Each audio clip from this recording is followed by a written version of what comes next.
तुमने कभी गौर किया, प्रेम वही करेगा, प्रेम की तलाश भी वही करेगा जो संघर्ष कर रहा होगा। जिसके जीवन में संघर्ष नहीं, उसके लिए प्रेम की बातों का कोई अर्थ नहीं, ना उसको उसमें रुचि होगी।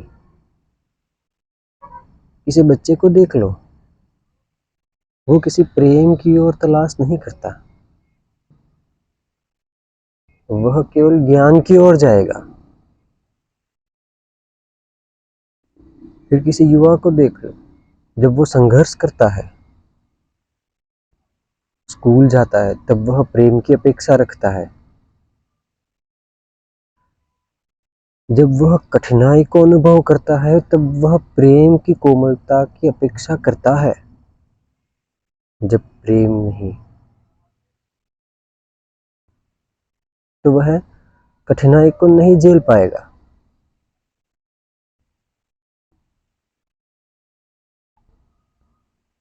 जिस व्यक्ति ने कठिनाइयां पार ही कर ली है, जिस व्यक्ति ने कठिनाइयां अपने जीवन में पार कर ली है, समाप्त कर ली है, सब कुछ उसने प्राप्त कर लिया है, वह व्यक्ति बाकी चीजों का उपभोग करने की ही सोचेगा। उसके लिए भी प्रेम का कोई अर्थ नहीं। उपभोग करो, फेंको, जिम्मेदारियों से मुक्ति पाओ। क्यों खामखा सिर दर्द बढ़ाना, क्यों किसी के गले पीछे लगे रहना। वो शांति चाहेगा। जब काम वासना आएगी तब उपभोग कर लिया, फिर फेंक दिया। फिर से जब काम वासना उत्तेजित हो जाएगी, फिर से उपभोग करेगा, फिर छोड़ देगा। लेकिन जब जीवन में संघर्ष है, तभी उसको प्रेम की आवश्यकता है। बिना संघर्ष के तो प्रेम की आवश्यकता भी नहीं। बड़ी सोचने वाली बात है। और अभी ये क्या नौटंकी चल रही है। तुम पहले सफल हो जाओ, फिर प्रेम करना। क्या पागलों जैसी बातें हैं। सफल होने के बाद क्या वह पुरुष किसी और की बेटी को प्रेम की दृष्टि से देखेगा? वो उसको केवल एक वस्तु मात्र देखेगा, उपभोग ही करेगा। वह किसी दूसरी स्त्री का सम्मान, वह अपने अलावा किसी और का भी सम्मान न करेगा। क्योंकि जब उसको संघर्ष में आवश्यकता थी, तब तो किसी ने उसका साथ न दिया। वह अकेले खड़ा रहा, अकेले डटा, तो किसी का सम्मान क्या ही करेगा। सम्मान उसका करा जाता है जो संघर्ष में साथ दे, जिसने संघर्ष देखा हो, संघर्ष किया हो। सम्मान उसका होता है। सफलता प्राप्त कर लेने के बाद अधिकांश लोग दूसरे के संघर्ष को महत्व ही नहीं देते। आपने भी देखा होगा, कृष्ण का जीवन अत्यंत संघर्ष से भरा, संघर्ष की कमी ही नहीं। तभी तो वह भी प्रेम के पीछे है। जहां प्रेम से पुकारो, दौड़ा चला जाएगा। जहां प्रेम से बुलाओ, दौड़ा चला जाएगा। क्योंकि उसके जीवन में संघर्ष है, कठिनाई है। जिसके जीवन में कठिनाई नहीं, संघर्ष नहीं, वह प्रेम का भाव समझता ही नहीं, उसकी महत्ता ही नहीं। उसके लिए अन्य चीजें केवल एक व्यापार शेष है। विवाह बंधन केवल व्यापार है। प्रेम प्रेमी का संबंध, प्रेमिका प्रेमी का संबंध केवल एक नाटक बन जाएगा। अभी कई समाज में देख लो, काफी सारे समाजों में उसका बेटा बेटी जब किसी से और से प्रेम करता है, तो बेटा अपना नहीं किसी और का हो गया, नौटंकियां करता है, जो करना चाहिए उस पर ध्यान नहीं देता। वह प्राकृतिक कार्य कर रहा है। वास्तव में वह लड़का, वह लड़की प्राकृतिक कार्य कर रहे हैं। क्योंकि वह संघर्ष कर रहा है। जहाँ पे उसके संघर्ष को स्वीकारा गया वहीं प्रेम हो गया। जहाँ पे संघर्ष का स्वीकार भी नहीं वहाँ पे प्रेम भी संभव नहीं। जहाँ पर आप केवल और केवल सफलता की अपेक्षा करते हो, सकारात्मक परिणाम की अपेक्षा करते हो, वह तो केवल स्वार्थी और सौदेबाजी वाला भाव हो गया। जैसे तुम ये कार्य कर दो तुम्हें ये मिल जाएगा, यह तो खरीद और बेच की बात हो गई। प्रेम कहाँ? प्रेम तो स्वीकृति में होता है। यत्न करेंगे विश्वास के साथ, सफल भी होंगे तो हमारी सफलता, निष्फल भी होंगे तो हमारे निष्फलता, निष्फलता से सीख के आगे बढ़ेंगे। यह भाव प्रेम उत्पन्न करता है। जिस किसी के साथ आप यह भाव जियोगे, यह क्षण, यह समय व्यतीत करोगे, यह परिस्थितियां पसार करोगे, आपको अनुभव होगा कि उसी व्यक्ति के साथ आप खुशियां बांटना चाहोगे, अपने खुशी के पल व्यतीत करना चाहोगे, वरना बाकियों के लिए पैसा उड़ा के आप अपने ही धन का खर्चा गिन रहे हो। ये वही भाव आएगा कि विवाह में एक बाप कई लाखों का खर्चा कर देगा, उधार लेकर के भी खर्चा कर देगा। लोग जश्न मनाते हैं और वह बाप, उसके चेहरे पे चिंता के मारे है कि कितना खर्चा हो गया। वह पीछे बैठ के बजट देखता है, खर्चे का हिसाब लगाता है, हर पल हर क्षण अपनी जेब से कितना धन जा रहा है यही गिनता रहता है। क्योंकि उसको पता है कि जब आगे धन नहीं होगा तो उसका साथ देने वाला कोई नहीं। क्योंकि उसने प्रेम नहीं, सौदा करा है। सौदे में कभी आगे हम आपका सहयोग करेंगे, साथ देंगे, ऐसी बात नहीं आती। तुमने हमें ये दिया, हमने तुमको ये मूल्य चुका दिया, तुम अपना रास्ता नापो, हम अपना रास्ता नापेंगे। परेशान मत करो। दूसरी बार आवश्यकता पड़े तो मूल्य तैयार करके आना। हमें भी तुमसे जब कार्य पड़ेगा हम अपनी ओर से तुम्हें चुकता करने के लिए कोई मूल्य लेके आएंगे। यह व्यापार है, सौदेबाजी है। ये एक तरह से कोई दिमाग में भय, हृदय में भय, शंकाएं, चिंताएं लेके आता है। प्रेम विश्वास लेके आता है, सकारात्मकता लेके आता है कि कोई साथ है। निष्फल भी हो गए तो चिंता नहीं, परवाह नहीं, कोई साथ है। आत्मविश्वास बना रहता है।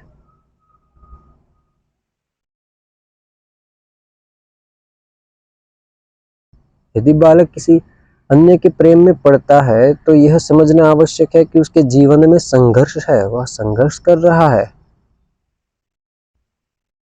और उसके संघर्ष को किसी का समर्थन मिल रहा है, स्वीकार मिल रहा है। यह तो सकारात्मक बात है, कोई नौटंकी नहीं। वह बच्चा या वह बच्ची प्रगति के पंथ पे है। अधिकांश स्त्रियों का यह स्वभाव रहता है सामान्यतः कि जो संघर्ष करता है उसके साथ चली जाएगी, जो मन लगा के संघर्ष करेगा उसी का सहयोग करेगी। और पुरुष भी यही चाहता है कि उसके संघर्ष में उसका कोई साथ दे। विवाह के पश्चात भी पुरुष प्रेम की खोज करता है अपनी पत्नी से कि वह बाहर जाएगा, धन प्राप्त करने का यत्न करेगा, लेकिन असफल होगा तो घर पे उसको अपनी स्त्री से प्रेम मिलेगा, विश्वास मिलेगा। लेकिन यह नहीं होता, अधिकांश नहीं होता। क्यों नहीं होता? क्योंकि उसने सौदा करा है कि वह अपनी पत्नी को खुश रखेगा, तब जाकर के अपनी पत्नी उसकी सेवा करेगी।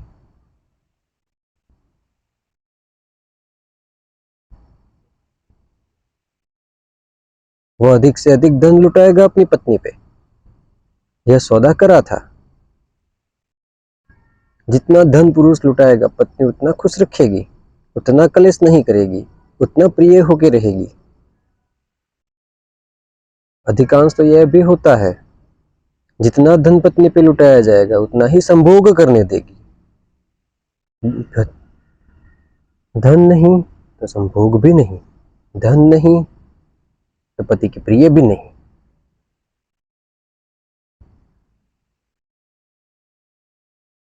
यह इसलिए हुआ क्योंकि इस संबंध का नींव ही बिना संघर्ष के हुआ है।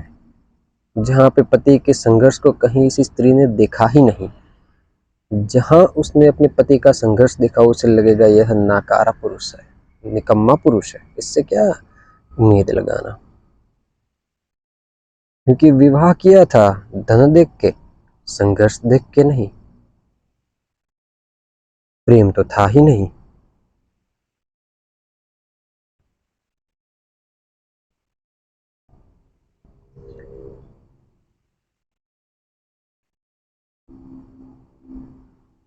लेकिन अभी भी काफियों की आंखें ना खुलेगी।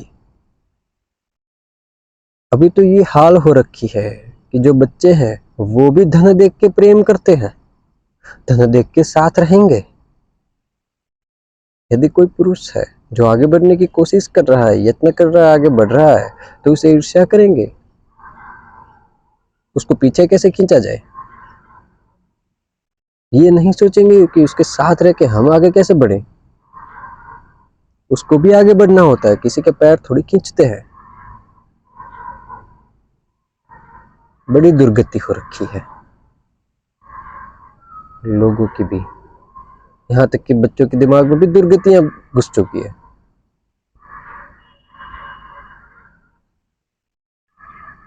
तरक्की होना कठिन है। यदि ऐसे में कोई पुरुष है जो अपने से सारा संघर्ष करेगा, किसी गुरु के मार्गदर्शन में सारा संघर्ष करेगा, कुछ उसे सफलताएं मिलेंगी, कहीं जगह पे वो मुक्की भी खाएगा, लेकिन यदि उसका गुरु उसके साथ रहा तो निश्चित ही वह बालक अपने गुरु से प्रेम करेगा, अपने गुरु का सम्मान चाहेगा, क्योंकि उसने संघर्ष में साथ दिया है, वह साथ खड़ा रहा है। चाहे वह गुरु अपनी नामना, अपनी ख्याति के लिए ही काम करे,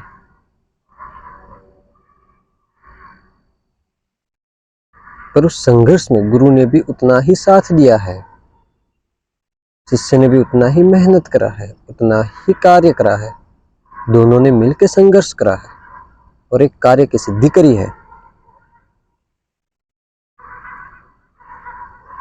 ऐसी परिस्थिति में वह पुरुष, वह शिष्य किसी और से प्रेम करेगा, ये अपेक्षा कैसे रखी जा सकती है। ऐसी परिस्थिति में वह व्यक्ति यदि उसको गुरु नहीं अपने से करा है तो बाकी व्यक्तियों से वह निश्चित ही कोई उम्मीद ना रखेगा, उससे किसी भी प्रकार की कोई सहजता, सरलता पाली न जाएगी। वह केवल तरक्की की और व्यापार की सोचेगा, अन्य स्त्रियों को केवल उपभोग की दृष्टि से देखेगा, अन्य पुरुषों जो कि संघर्ष से वंचित रहे हैं उनको एक मजदूर की तरह दिखेगा, हीन दृष्टि से देखेगा। यह बिल्कुल नकारा है, इससे दूर रहना ही अच्छा है या उसे दूर रखना ही अच्छा है। यह सोच बनाने में उसकी कोई गलती नहीं है, उसने स्वयं से नहीं बनाई है, समाज के ही लोगों ने इकट्ठा होकर बनाई है और यही वास्तविकता रहेगी। यदि संघर्ष का सम्मान नहीं तो ना पुरुष का सम्मान, ना प्रेम का सम्मान, ना स्त्री का सम्मान, ना समाज में किसी और का सम्मान, ना ही धन का सम्मान, ना संपत्ति का सम्मान, ना रिश्तेदारी का सम्मान। संघर्ष का सम्मान होगा तब ही इन सब का सम्मान और विश्वास होगा, तभी प्रेम होगा।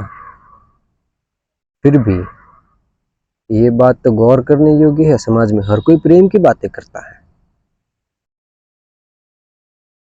हर कोई प्रेम करता है, पर संघर्ष में साथ कोई नहीं देता। ये कैसा प्रेम हुआ? संघर्ष में साथ नहीं तो प्रेम कैसा? निजी जीवन में साथ नहीं तो प्रेम कैसा? प्रेम होता है ऐसी परिस्थितियों में जहाँ कहीं भी संघर्ष होगा वहाँ पे साथ दिया जाएगा। फिर चाहे व्यापार में संघर्ष हो रहा हो, चाहे निजी जीवन में संघर्ष हो रहा हो, चाहे अध्ययन के क्षेत्र में संघर्ष हो रहा हो, चाहे ज्ञान प्राप्ति के क्षेत्र में संघर्ष हो रहा हो, चाहे समझ के क्षेत्र में संघर्ष हो रहा हो, चाहे निर्णय लेने के संदर्भ में संघर्ष हो रहा हो, हर कहीं पे जहाँ भी साथ दिया जाएगा, सहकार दिया जाएगा, निर्णय वगैरह, ज्ञान वगैरह को थोपने के बजाय उसका सम्मान किया जाएगा, वहीं पर प्रेम संभव होगा।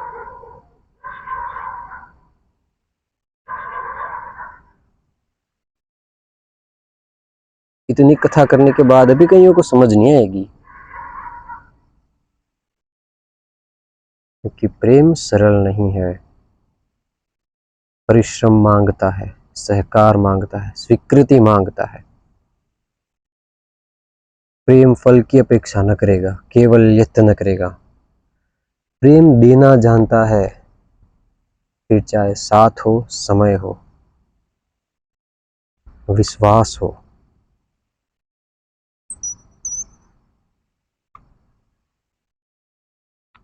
स्वार्थ है जो परिणाम की अपेक्षा रखता है, स्वार्थ केवल और केवल परिणाम की अपेक्षा रखता है। प्रेम अवसर और संघर्ष की साथ देने की सोचता है, समय देने की चाह रखता है।